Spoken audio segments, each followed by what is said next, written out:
Palavra de Deus. O livro de Daniel, por favor. Acompanhe a leitura. Daniel, capítulo 3.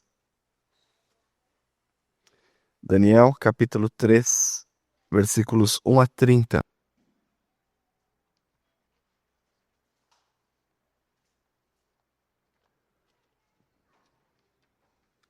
Daniel 3, versos 1 a 30.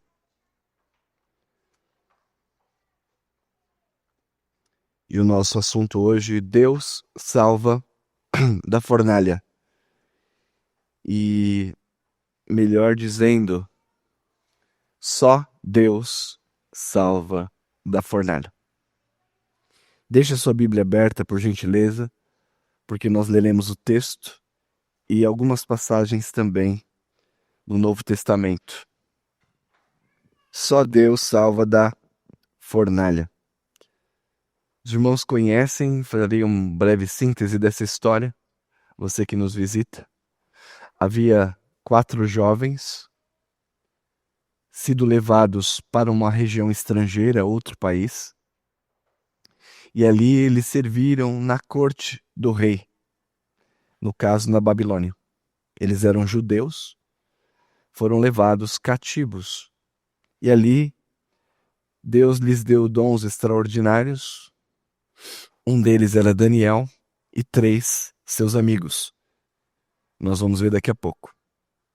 Esses irmãos, estes amigos, serviram ali e tiveram que enfrentar situações dramáticas de ameaça de morte. Como lemos durante o culto, Sadraque, Mesaque e Abednego, jogados numa fornalha de fogo ardente para serem executados por desobediência ao rei, uma ordem, e Daniel, por causa de um complô e de ser acusado injustamente, lançado na cova dos leões. Em ambos os casos, o final da história é que Deus livra. Deus, na sua bondade, desejou livrá-los do perigo. Quero deixar claro aos irmãos também que acabaram de ver o vídeo do Portas Abertas, que há momentos em que a fidelidade exigirá de nós a própria vida e de que Deus não nos livrará. Mas no caso de Mesaque, Sadraque, Abednego e Daniel, esses são os nomes, estrangeiros. Daniel foi dado um outro nome estrangeiro também. É nesse contexto que nós vamos ver este assunto. Só Deus salva da fornalha. Nas leituras semanais, estou no livro de Daniel. Essa semana nós vimos uma notícia, semana retrasada, que o ministro do Supremo Tribunal Federal, André Mendonça, que é pastor cooperador da Igreja Presbiteriana de Pinheiros, então ele é membro presbiteriano, foi sorteado para dar prosseguimento a uma das investigações mais perigosas que nós já ouvimos. Poderosos de muitos segmentos podem ser denunciados em seus crimes.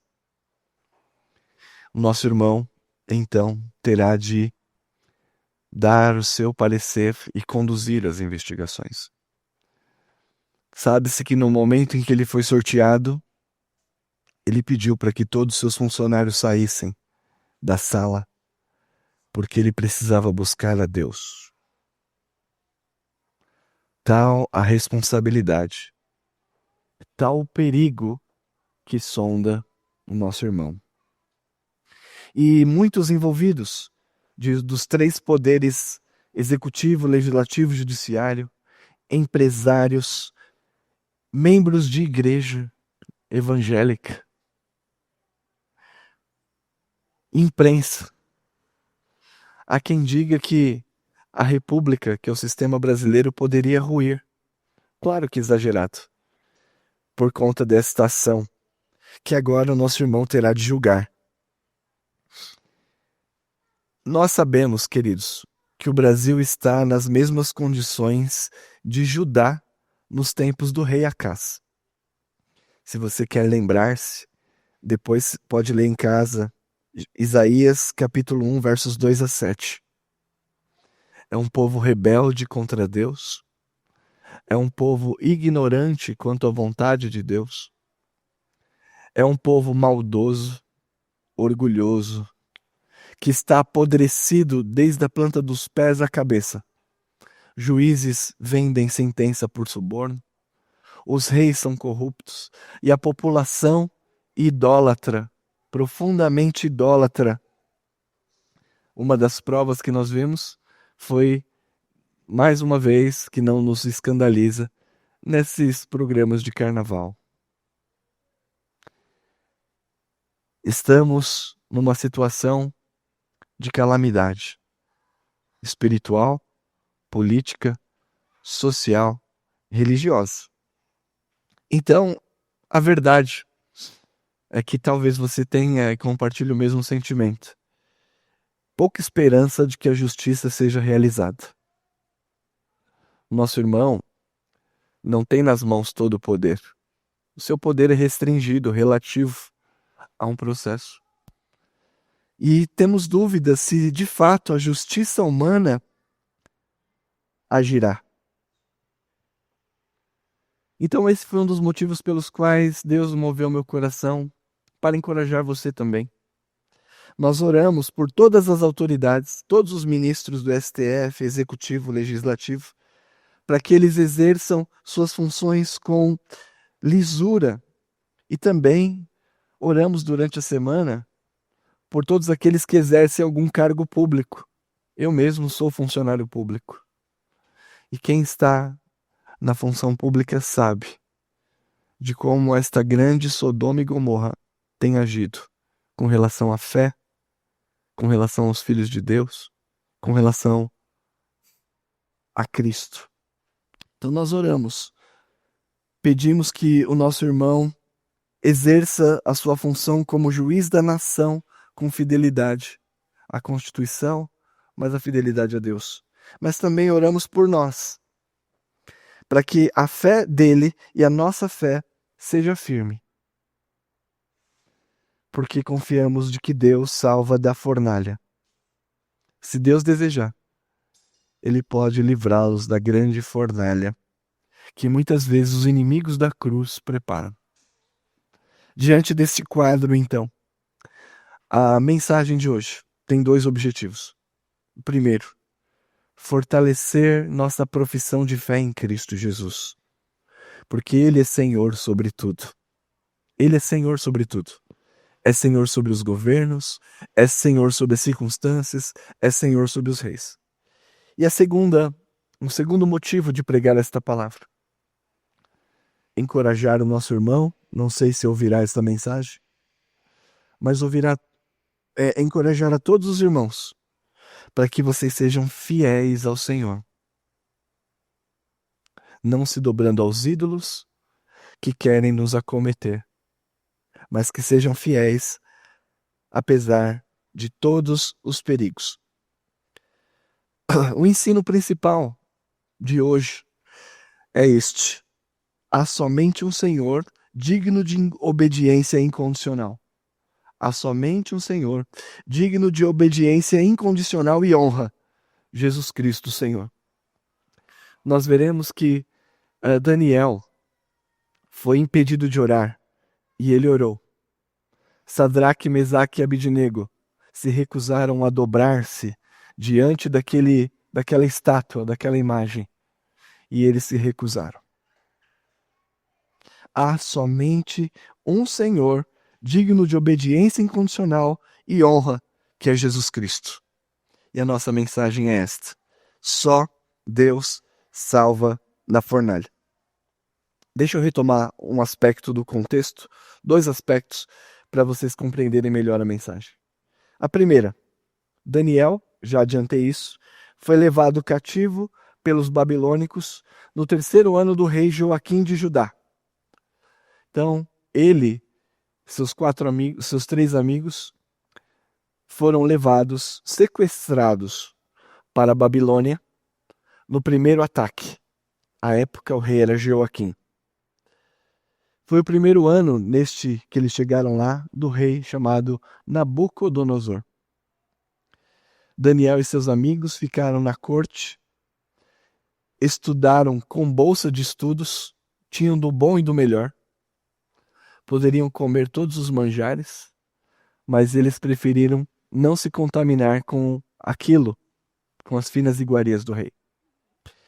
Então eles comeram durante 3 anos beberam água e comeram legumes, podendo usufruir da melhor suíte, podendo usufruir da melhor comida e da melhor bebida. Mas aquilo tinha implicações religiosas. Estes meninos eram abençoados por Deus, e Daniel foi abençoado com o dom de interpretar sonhos. Em todo momento da história, até o capítulo 6, nós vemos que Deus está agindo na vida deles. E eles se tornam, então, pessoas na alta corte, fazendo parte do alto escalão do governo, tanto do governo caldeu, que é o babilônico, quanto do governo persa. Se tornaram administradores, pessoas de grande preeminência, apesar das aflições. Então, essas figuras que nós temos. E o propósito geral do livro de Daniel, às vezes nós ficamos presos na tentativa de interpretar todos os fenômenos da parte apocalíptica do livro, do capítulo 6 até o 12, que são importantes e que nos trazem consolo e conforto, mas nos esquecemos, desculpe, de que este livro celebra e reconhece que Deus é soberano sobre tudo. Deus é soberano sobre tudo. Você que está na leitura de Daniel, acompanhando a leitura anual, daquela que eu compartilho com os irmãos, tenham isso em mente. Essa é a mensagem de Daniel. Deus é soberano sobre todos. Falando um pouco agora da mensagem, a primeira parte, e o tema é esse, só Deus salva da fornalha. A primeira parte da mensagem, eu coloquei este tópico: seguindo a maioria, pressionados pela opinião pública. Olha só, seguindo a maioria, pressionados pela opinião pública ou por seus pares. Na primeira parte da história, o rei Nabucodonosor reúne os seus governantes, administradores, os funcionários públicos do governo, a alta corte.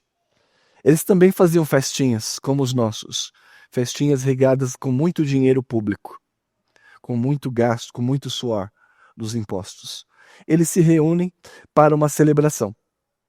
A celebração é o seguinte: Nabucodonosor ergueu uma estátua de ouro puro em uma cidade. E ali ele queria prestar uma homenagem a si mesmo, que não é diferente dos nossos governantes atualmente. Queria prestar uma homenagem a si mesmo, e nesse contexto o que acontece aqui. A opinião pública, a maioria, pressionados pela opinião, se dobram diante da imagem de ouro. Vocês devem lembrar-se no contexto que Daniel, no capítulo 2, tinha lhe dado a interpretação do sonho. No capítulo 2, Nabucodonosor tem um sonho, ele ameaça todos os seus sábios de que iria matá-los caso não tivesse a interpretação. Daniel, pelo poder de Deus, interpreta o sonho e a mensagem é a seguinte: o reino de Nabucodonosor é uma cabeça de ouro, mas o seu reino vai passar. Ele não é um Deus, ele é apenas um rei. E diante desta mensagem, ao invés de Nabucodonosor se quebrantar, o que ele faz? A estátua da visão era ouro, bronze, prata, ferro e barro. Ela é dividida a estátua. Ao invés dele se converter pela pedra que caía e o derrubava, e esta pedra é Cristo, ao invés de se converter, ao contrário disso, ele ergueu foi uma estátua toda de ouro. Arrogância, prepotência dos governantes, julgando-se deuses.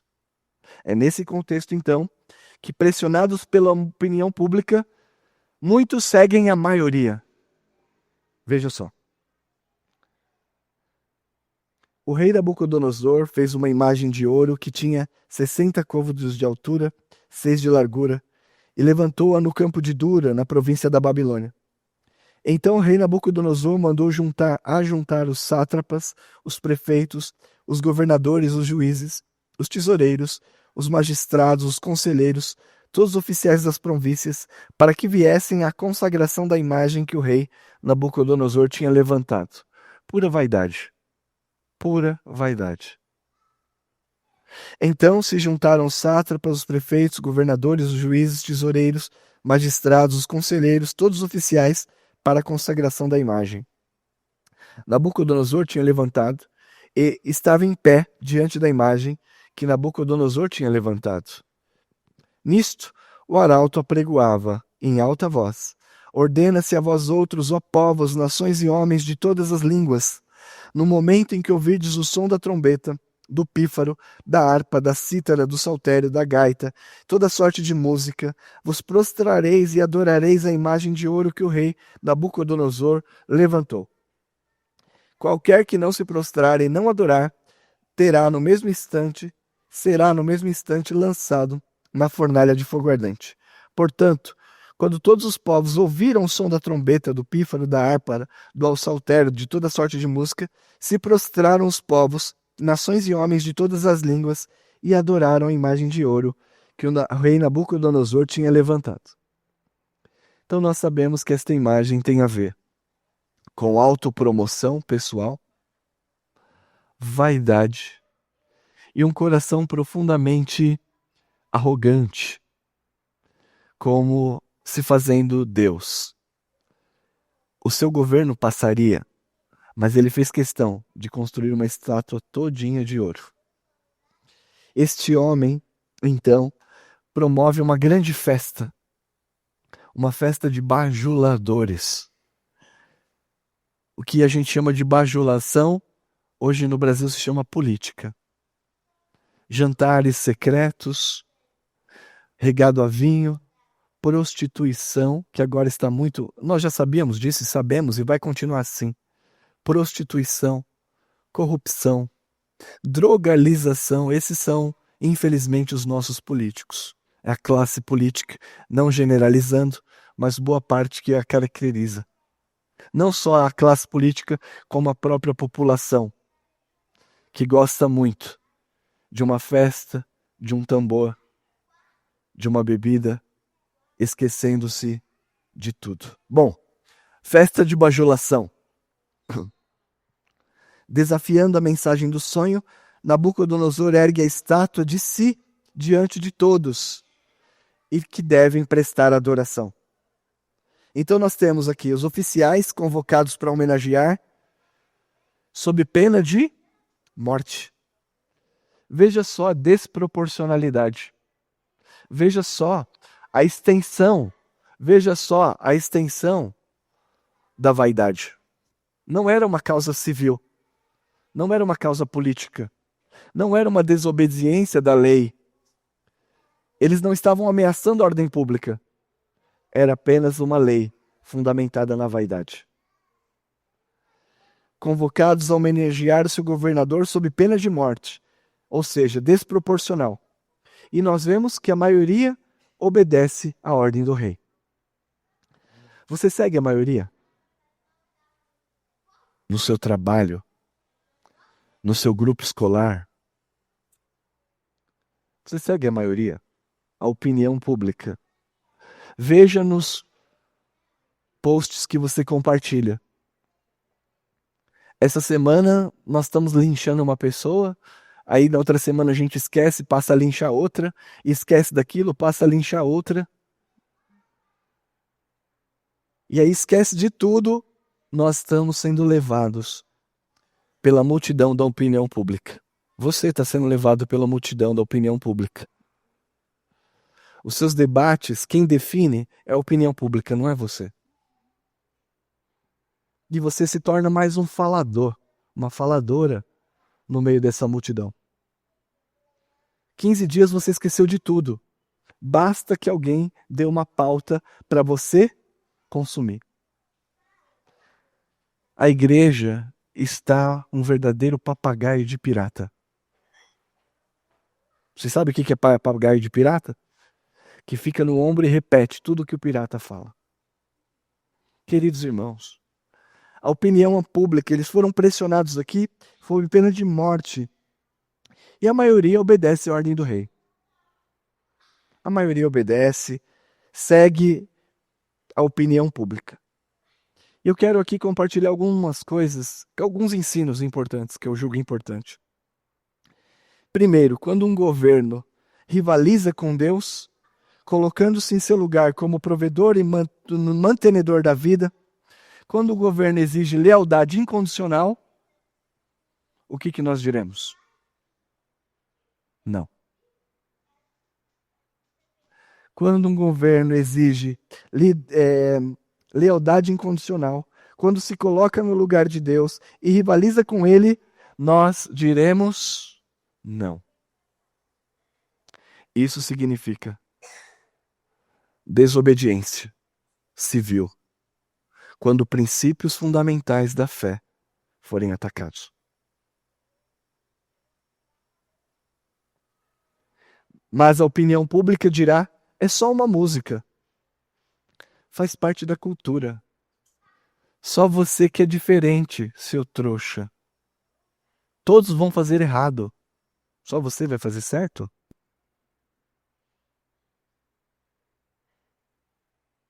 Então, queridos, e a pressão é grande sobre nós. Aqui a pena era de morte. Mas sobre nós tem a pressão econômica. Se eu deixar de fazer uma coisa errada no meu trabalho, eu posso ser punido, perder minha fonte de renda. Pressão econômica, pressão social.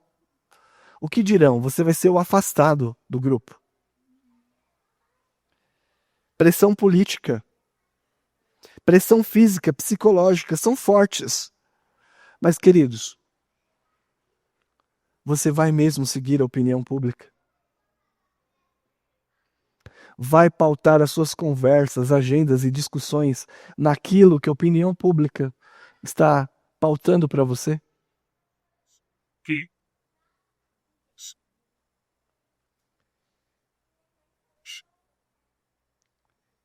Nossa consciência deve ser cativa de Cristo. A Bíblia é um livro que você deve ler.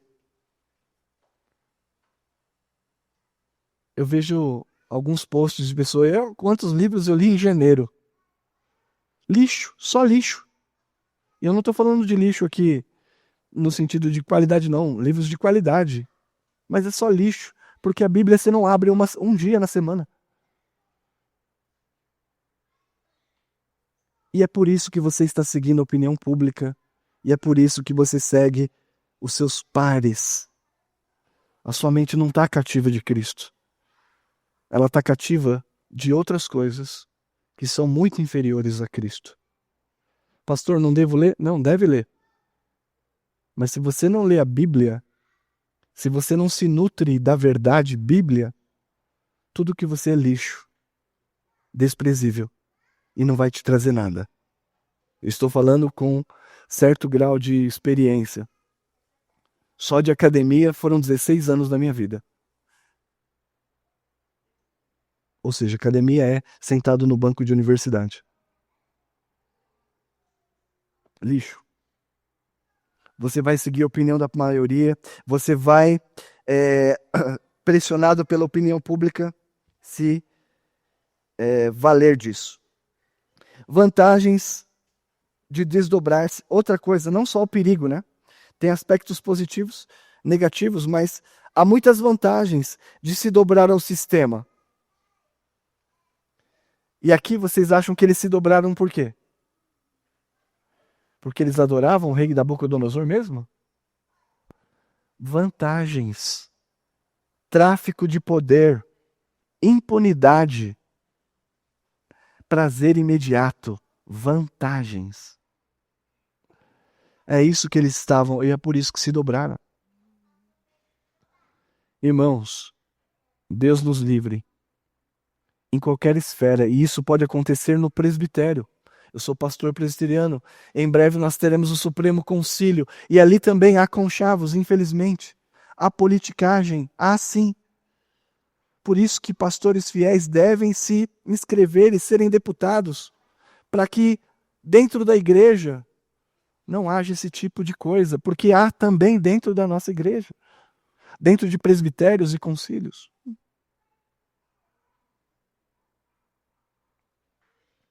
Que Deus nos livre de seguir a maioria, apenas motivados pela opinião pública, por causa de vantagens obtidos. Segundo, qual foi a resposta de Sadraque, Mesaque e Abidnego? Eram os nomes dados pelos babilônicos.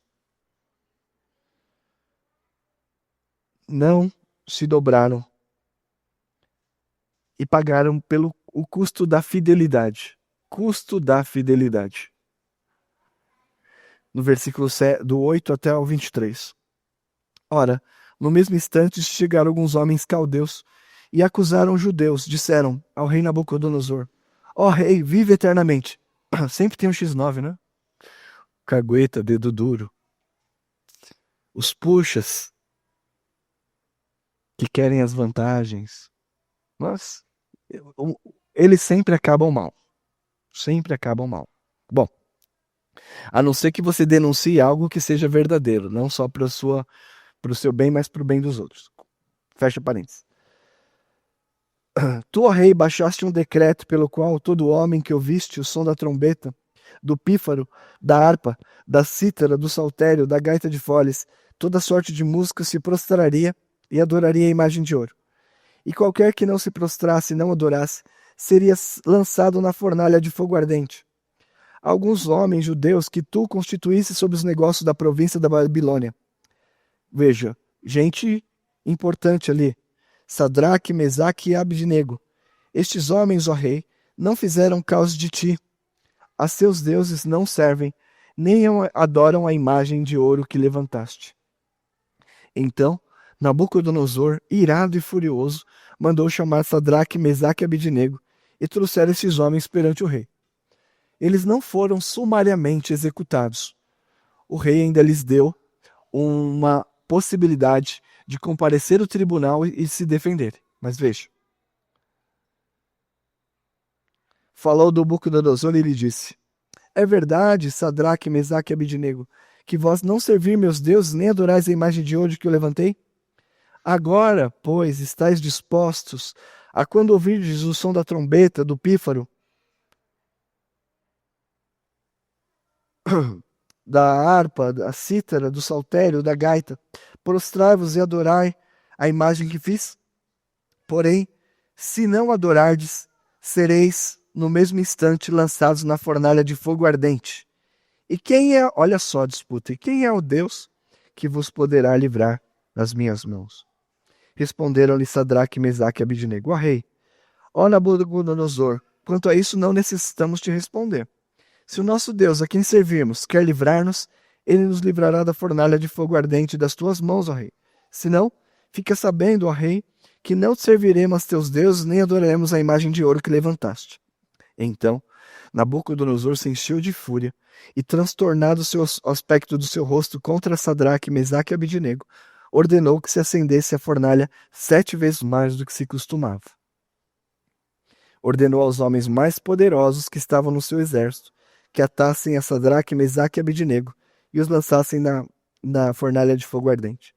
Então estes homens foram atados com seus mantos, suas túnicas, chapéus e outras roupas e foram lançados na fornalha sobremaneira acesa. Porque a palavra do rei era urgente e a fornalha estava sobremaneira acesa. A chama de fogo mataram os homens que lançaram de cima para dentro Sadraque, Mesaque e Abidnego. Esses 3 homens, Sadraque, Mesaque e Abidnego, caíram atados dentro da fornalha, sobremaneira acesa. Fiéis a Deus, os 3 se recusaram a obedecer aquela ordem. Não foi uma transgressão da ordem civil. Não foi a quebra de uma lei, porque cristãos são ordeiros. Cristãos verdadeiros pagam seus impostos. Cristãos verdadeiros cumprem seu horário de trabalho. Cristãos verdadeiros obedecem às autoridades, sim. Mas aqui não foi nenhum desses casos. Foi apenas por uma lei esdrúxula de uma vaidade humana em que o seu ego tinha sido afetado. Então o rei passou não a aplicar a lei, mas a vingar-se desses homens. Eles foram lançados na fornalha de fogo ardente. Primeira coisa que nós vemos é que há pessoas que apoiam regimes totalitários e que entregam as outras injustamente. Já faz um tempo que há um inquérito chamado Fake News, que é totalmente eu não sou de direito, mas eu leio, eu tenho cérebro também. Totalmente inconstitucional. Usado para coagir pessoas. Agora, 7 anos depois, uma determinada emissora começou a dizer: não pode ser assim, porque tornou-se vítima daquilo que alimentou. Pessoas apoiam regimes, como nós vimos aqui, um grupo de homens denunciou os três. Falou: olha, esses aqui não estão seguindo a lei. E perceba, irmãos, que o desafio de Nabucodonosor, a loucura dele é tão grande, que o desafio dele não é contra aqueles homens. O desafio é contra o Senhor. Olhe com atenção, versículo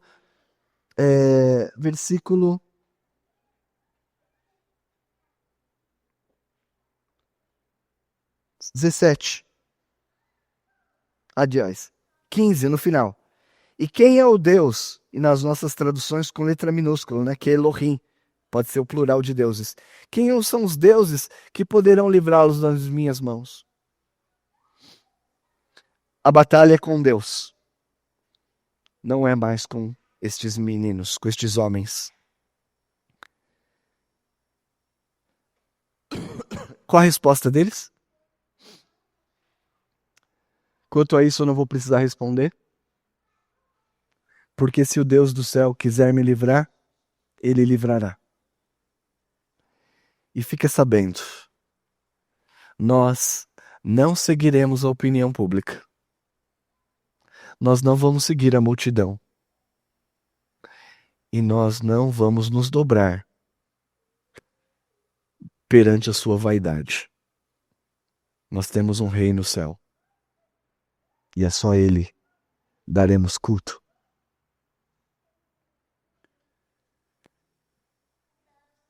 Queridos irmãos, a convicção da verdade. Não sei qual problema você está enfrentando, talvez no seu trabalho, em que você precisa agir com justiça, com verdade. Isso pode lhe custar muito caro. Mas se você estiver na verdade, se você confiar em Deus, e aqui eles têm uma boa teologia sobre Deus. Eles sabem que Deus pode livrar, se Ele quiser. Deus não é manipulável. Se Deus quiser livrar, Ele vai me livrar. Eles conhecem Deus, sabem que Deus é único. Eles conhecem Deus, sabem que não podem adorar outros deuses. Uma boa teologia te leva a uma boa vida. Eles sabem quem é Deus. Eles conhecem a lei de Moisés. E eles fizeram uma pública profissão de fé. Resultado: lançados na fornalha de fogo ardente. Muitas vezes, algumas coisas vão tomar o seu coração e vão se colocar como mais importantes do que Deus. São os ídolos. Segurança. Fazendo isso, eu estou seguro. Comodidade. Ah, não, tá fácil para mim desse jeito. As minhas práticas injustas. Dentro da opinião pública eu estou bem avaliado. Tranquilidade. Falar, eu não vou mexer com esse tipo de problema não, porque não me diz respeito. Estabilidade. Prestígio. Prazer, poder. Muitas vezes as nossas decisões são moldadas com base nisto e não na vontade de Deus.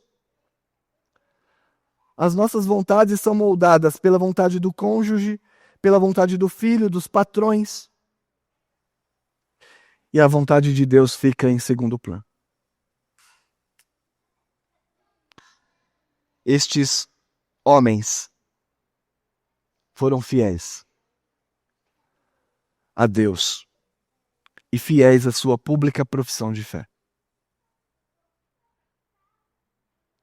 Quanto a isso, ó Deus, ó Rei, Deus quiser, Ele vai nos livrar. Então o rei pega estes homens e os joga na fornalha de fogo ardente, 7 vezes mais quente. Ontem nós fomos ao teatro e foi sobre bombeiros ensinando as crianças. Não sei se você já participou, já foi discipa, mas foi uma coisa interessante, um momento lá da peça em que houve um vídeo. Começou um fogo numa lareira, pequenininho. O fogo, eles colocaram lá um modelo de como acontece. Um fogo pequeno. Em 2 minutos, toda a casa estava em chamas.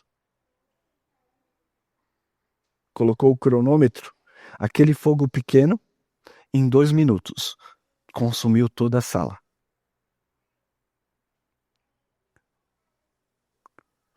Fogo não é brincadeira.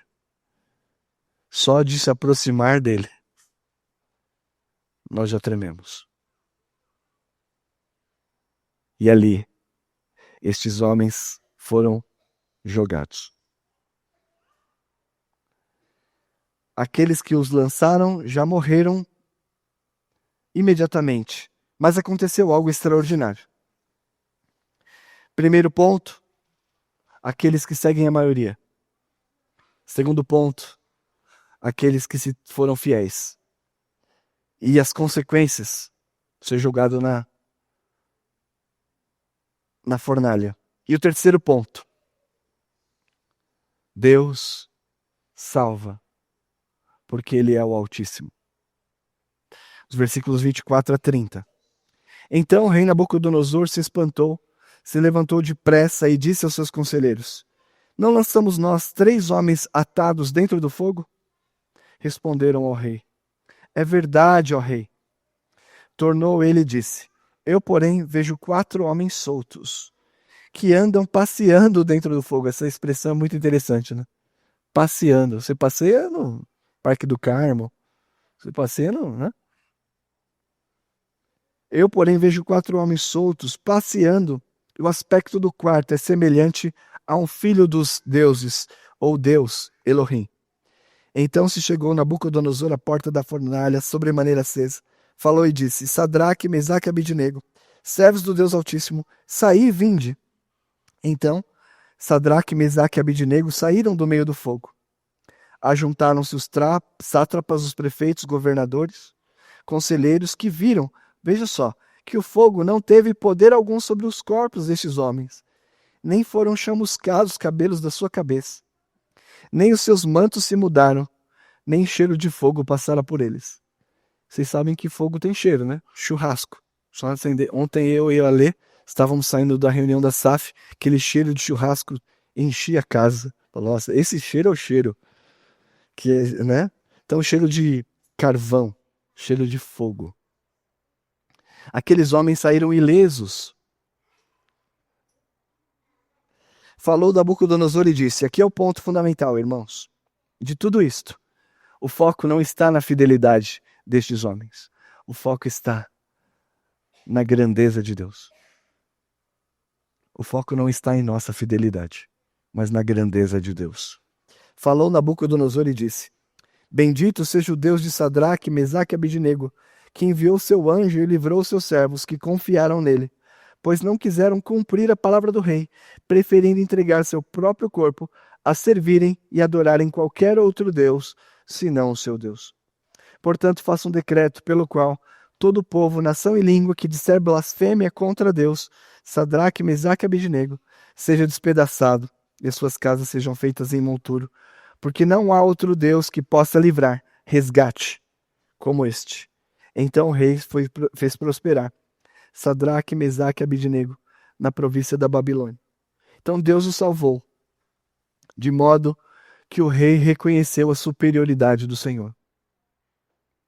Ele teve que reconhecer a superioridade do Senhor. O quarto homem, nós cremos que é uma teofania de Jesus Cristo, o anjo do Senhor. Ele vai até estes homens, passeia com eles, conversa com eles. Deus o salvou da fornalha. E algumas pessoas dizem que não pode misturar política e religião. Depois de hoje, você nunca mais vai falar isso. O que não mistura é igreja e Estado. São duas comarcas diferentes. Igreja e Estado. Mas política e religião não se desgrudam. É por isso que nós temos visto no carnaval certos partidos atacando. Porque está imbricado. Religião e política estão ligados. Veja aqui. O Nabucodonosor colocou uma lei do Estado para a religião. E Sadraque, Mesaque e Abednego responderam pela religião. E depois que ele viu que ele foi vencido, ele criou uma nova lei. O Estado está agindo com base na religião. Então, queridos irmãos e irmãs, política e religião estão na base da vida social. Temos que tomar muito cuidado com o que cremos, de fato, e o que professamos. E aqui, nós vemos então que Nabucodonosor criou uma lei. O Altíssimo deve ser adorado.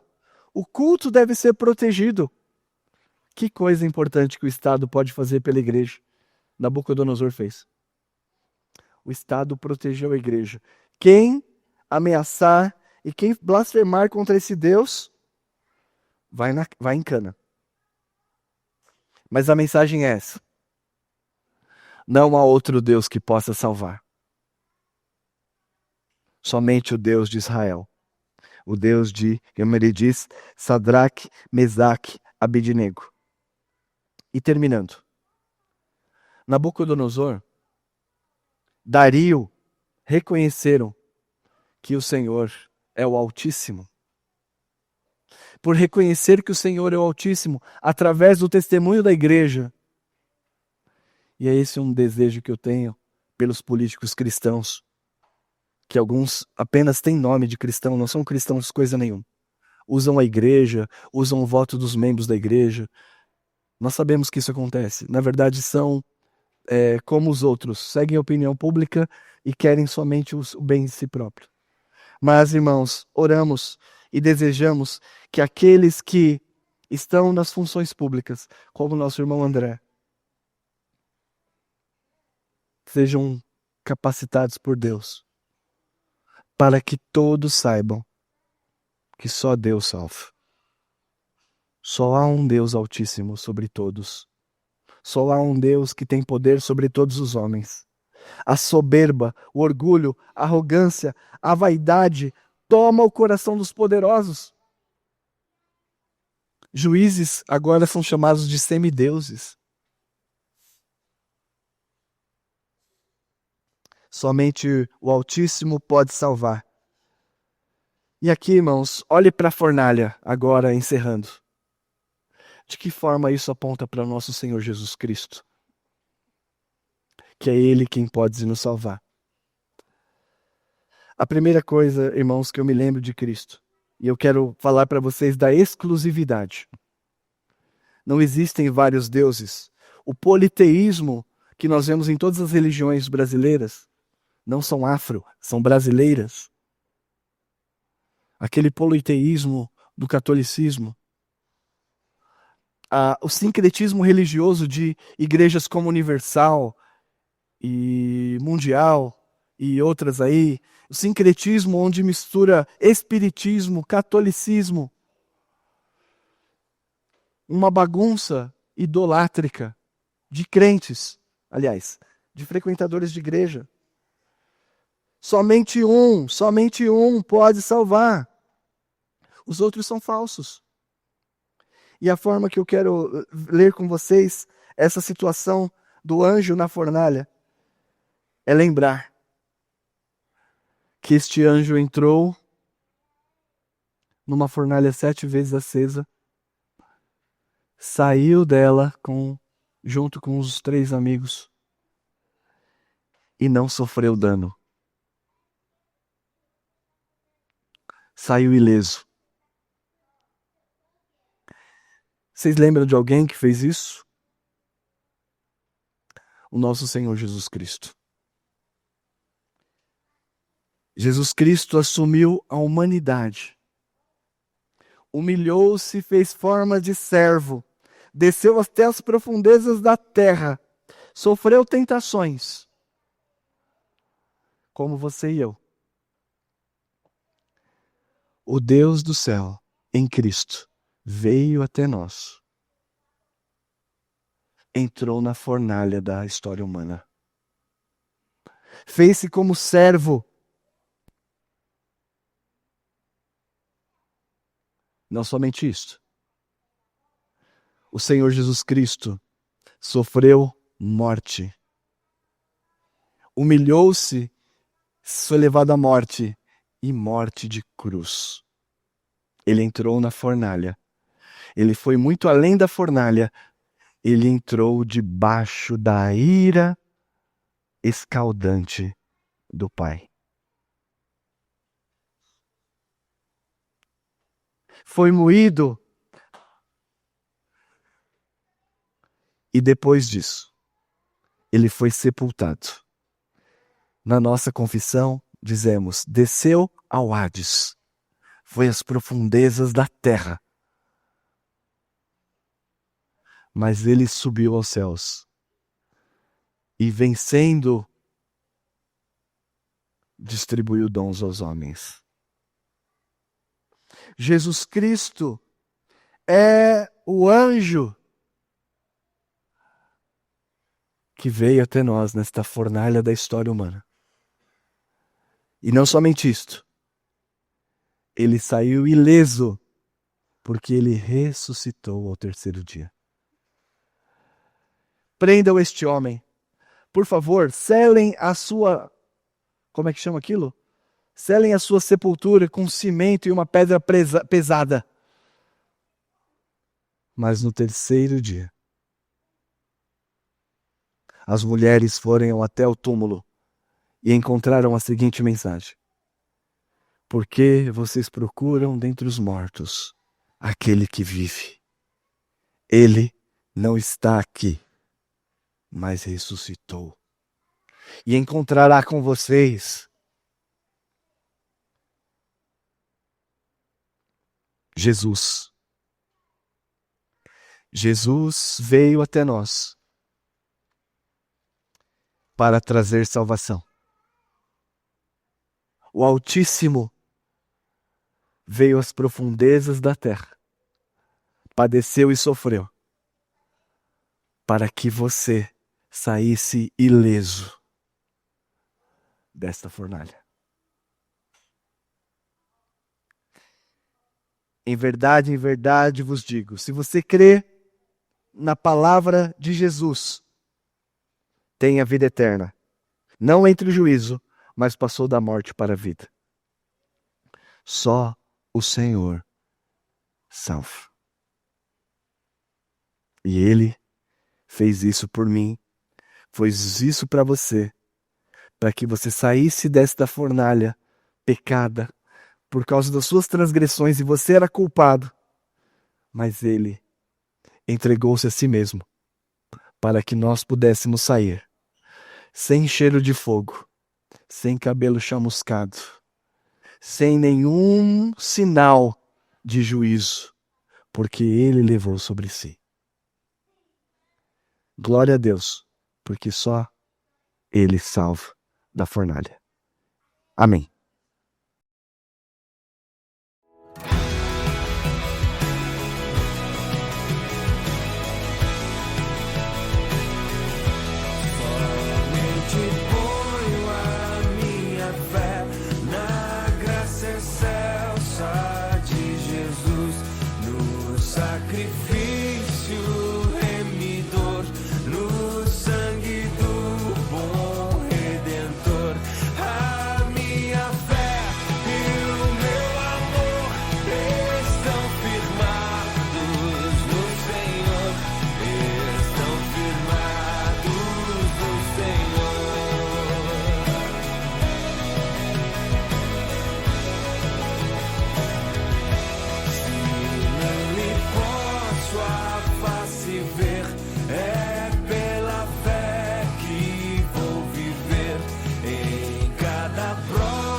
e com os salvos cantar.